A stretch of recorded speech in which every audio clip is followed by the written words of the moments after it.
que ce soit l'école ou au travail, c'est de les amener à se surpasser. Si je prends moi, par exemple, j'ai souvent eu des modèles qui ont eu confiance en moi puis qui m'ont aidé à cheminer. Puis que ce soit au niveau scolaire ou que ce soit au niveau du travail, si je peux leur servir de modèle puis les amener à se surpasser, c'est sûr que pour moi, c'est une grande fierté. Je veux que mes employés s'accomplissent dans tout ce qu'ils font. Ça a une répercussion directement sur leur attitude, je pense, à l'emploi directement.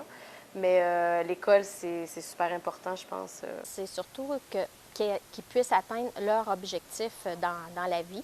Donc, d'aller vers un métier qui vont les combler.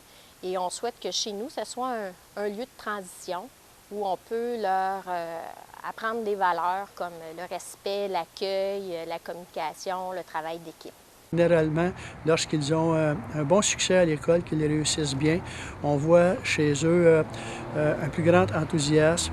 Puis, ce qui est très important, c'est qu'on voit aussi une plus grande confiance en eux-mêmes.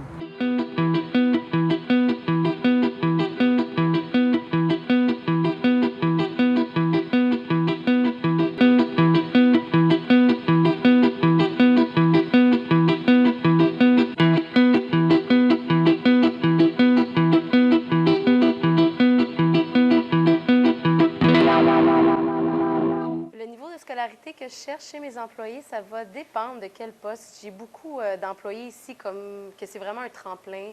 Sushi Taxi, c'est une job d'étudiant. Ils vont aimer ça, ils vont venir pendant leurs études. Donc, forcément, pour ces types de postes-là, je ne cherche pas de niveau scolaire comme tel. C'est sûr que pour les postes plus importants, si on parle de chef, des choses comme ça peut être utile d'avoir de l'expérience à cégep université pour avoir le bagage là, que ça peut apporter, l'expérience de certaines choses, mais c'est pas primordial dans tous les postes ici, là. Quel niveau de scolarité est important pour travailler chez Matériaux Forgettes? C'est un diplôme de secondaire 5. Pourquoi c'est important d'avoir un diplôme de secondaire 5? Parce que l'ensemble des compétences qui est requises dans les différents postes souvent demandent d'avoir une notion de mathématiques, français, anglais qui sont des éléments, surtout dans certains postes, on demande de compter, il y a des mesures à prendre. Au niveau de la qualité du français, évidemment, et de l'anglais, il y a toute la notion du service à la clientèle, donc qui fait que on pense que c'est nécessaire d'avoir un diplôme de secondaire 5. On s'est aperçu souvent que chez certaines personnes, leur enthousiasme ou leur débrouillardise va compenser pour quelquefois leur manque de scolarité. Par contre, il est évident que lorsqu'un quelqu'un nous fait une application pour travailler pour nous, puis qu'il démontre un bon succès à l'école, pour nous, c'est une indication que c'est un candidat qui peut être très intéressant pour notre entreprise. Idéalement, minimum, c'est le secondaire 5, c'est sûr, parce que juste pour avoir l'obtention des cartes sur les chantiers, ça prend au minimum un secondaire 4-5, donc ça, ce serait le minimum. Puis les employés qui réussissent à aller au collégial, bien, c'est encore mieux.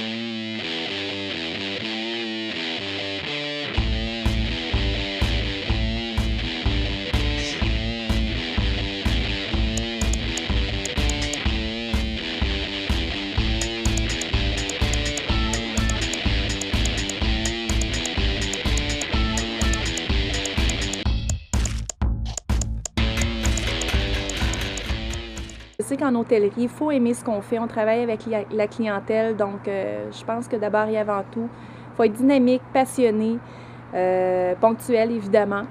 La ponctualité, la fiabilité, l'honnêteté. Il faut qu'il soit travaillant, un bon esprit d'équipe, un esprit d'initiative et savoir prendre des décisions. Ça, c'est quelque chose qui me plaît beaucoup, mais l'honnêteté, d'être travaillant, d'être débrouillard, c'est des qualités recherchées. Le désir de s'intégrer à notre équipe. Ça, c'est la principale motivation pour nous, là. Quand on sent ça chez un employé, on sait que dans la plupart des cas, ça va être une réussite, le désir de s'impliquer. Quelles sont les qualités recherchées chez un employé? Ponctualité, assiduité, entre-gens, politesse, fiabilité sont parmi les qualités qu'on recherche chez un employé. Les qualités qu'on cherche chez un employé, c'est quelqu'un qui va devenir autonome parce qu'on a beaucoup de choses à faire. Donc, on ne veut pas toujours être dans ses souliers, donc il doit être capable de s'organiser, capable de voir la job à venir de par lui-même.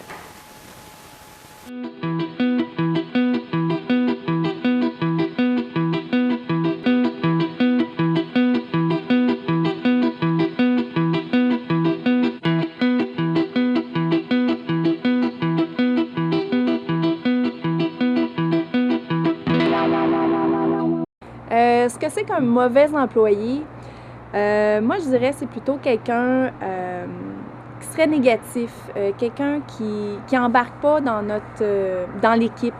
En hôtellerie, on a besoin des gens d'équipe, des gens qui sont motivés, qui sont passionnés, qui s'aiment, qui s'entraident les uns les autres. Donc pour moi, quelqu'un qui embarquerait pas qui cadrerait pas là-dedans, ça serait un gros manque.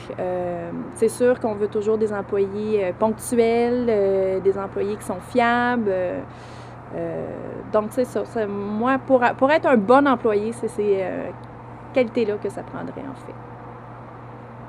Numéro 1, le pire, moi, je trouve, c'est quelqu'un qui rentre ici qui est de mauvaise humeur, quelqu'un qui est négatif, quelqu'un qui brime l'espèce d'esprit d'équipe qu'on a ici, quelqu'un qui va à l'encontre.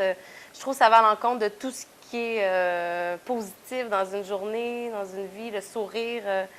Moi, tout ce qui est à l'encontre de ça, c'est la pire chose, je trouve. Quelqu'un qui aime ça faire vite, quelqu'un qui travaille rapidement, qui tourne les coins ronds, qui ne fait pas jusqu'au bout ce qu'il devrait faire. Quelqu'un qui rentre de reculons, quelqu'un qui arrive en retard. Je veux dire, toutes ces petites choses-là peuvent être achalantes. La ponctualité, c'est cliché, mais c'est super important, je trouve. Si on parle de la propreté ici, l'hygiène, la façon dont on travaille, que ça soit propre, il y a plein de petits trucs comme ça. Mais oui, c'est ça. Quelles sont les caractéristiques d'un mauvais employé? Les retards, l'absentéisme, les absentéismes répétés et surtout non motivés. On n'appelle pas le matin. Ça, c'est vraiment quelque chose qui peut devenir assez déplaisant. On travaille avec des enfants, ils sont en vacances, ils sont là pour s'amuser. Donc, quelqu'un qui n'est pas souriant ou qui n'est pas à l'écoute, ben, pour nous, ça va pas avec notre rôle, avec la mission qu'on se donne au village du Père Noël. Sinon, ben, c'est sûr que ça prend des employés qui sont ponctuels. Un mauvais employé, quelqu'un qui arrive en retard, qui n'est pas là, qui ne travaille pas en équipe. Nous, ici, on essaie d'encourager toujours les fins de journée. Tout le monde ramasse en équipe, tout le monde finit en même temps. Donc, ça fait partie des choses qu'on recherche. Et donc, quelqu'un qui ne fait pas ça, pour nous, c'est des attitudes qu'on essaie de corriger, en fait. Ce serait quelqu'un qui attendrait, qui serait toujours en attente des ordres pour continuer sa journée. Qui attendrait de voir un de ses supérieurs pour savoir les autres tâches qu'il a à faire dans sa journée. Il y a tellement de tâches à faire ici qu'il doit être capable de s'occuper de par lui-même et de voir les tâches arriver dans la journée. Donc, quelqu'un qui n'a aucune initiative pour nous, c'est vraiment un mauvais employé. T'sais, ils vont voir un papier ou une bouteille à terre, puis ils vont passer tout droit. Je veux dire, on en regarde ça aussi. L'employé modèle, c'est sûr, il y en a, mais il n'y en a pas tant que ça. Fait qu'on les surveille, puis quand on voit qu'il passe tout droit, on essaie de lui montrer, écoute, il faut que tu le ramasses, puis je pense que c'est normal. Paresse, laxisme, procrastination.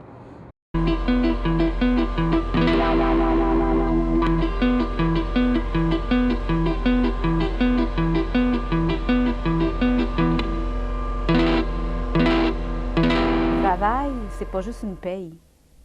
Le travail, c'est aussi une façon de se réaliser, une façon de se connaître, une façon de socialiser, de rencontrer des gens.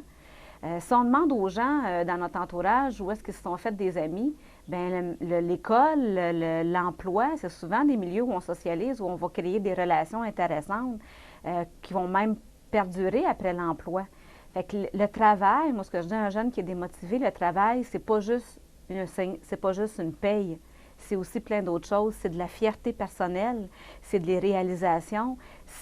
Puis le travail peut tout nous apporter ça.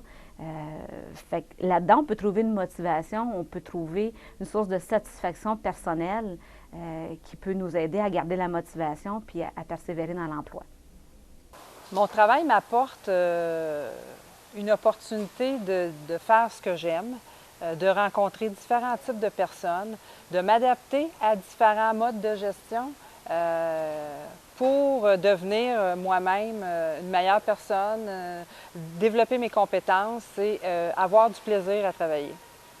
Alors moi, ce que m'apporte mon travail, ben, en fait, moi, c'est le village du Père Noël, ça a été pas un but, mais en fait, c'est la conjoncture, si on veut, entre tout ce que j'ai fait. J'ai étudié en loisirs, j'ai travaillé dans la construction, je suis un gars de projet qui aime relever des défis, partir des nouveaux projets, donc je peux faire tout ça ici au village du Père Noël.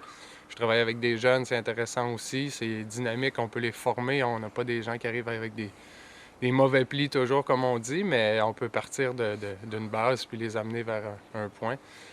Donc, c'est très intéressant. Puis ici, ben, c'est un milieu très créatif. Hein? On peut le voir derrière, là, au niveau des installations, autant qu'au niveau de la gestion de personnel. C'est très créatif et on essaie de... Ben, moi, ce que mon travail m'apporte, c'est un sens de l'accomplissement. À tous les jours, on a des nouveaux défis.